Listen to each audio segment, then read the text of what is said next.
Hello guys! At saka ito din yung yung sa labas niya dito. Pag lalabas ka, mayroon siyang pool. Yan. At saka may misa din doon na upuan mo. Yan. Yan. Ito. Mayroon din doon na upuan, oh. Doon sa kabila. Yun. Pwede ka din umupo doon or dito. Yan. Medyo malamig.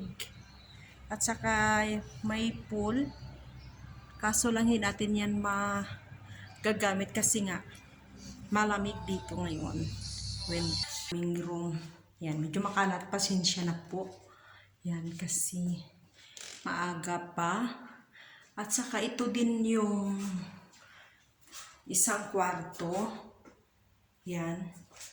At saka ito din yung CR namin. Yan dyan. 3 kwarto pala ito dito sa taas, sa second floor. Hindi kami natulog dito kasi medyo parang madilim siya. Kaya hindi kami natutulog dito. At may bintana dito. Ayan. Ayan yung labas niya. Yan. Yan yung labas niya.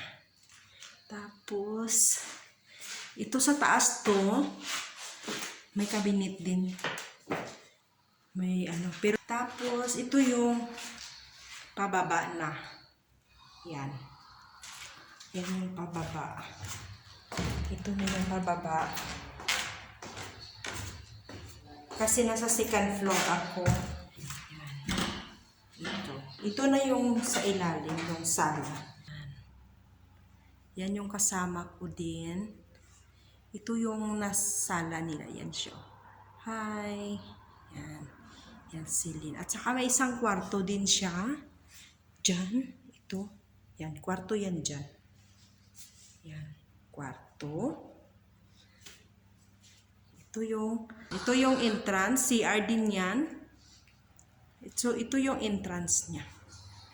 Yan. May isang kwarto din dito. Yan siya. Kwarto din yan. At saka may toilet din yan. Yan.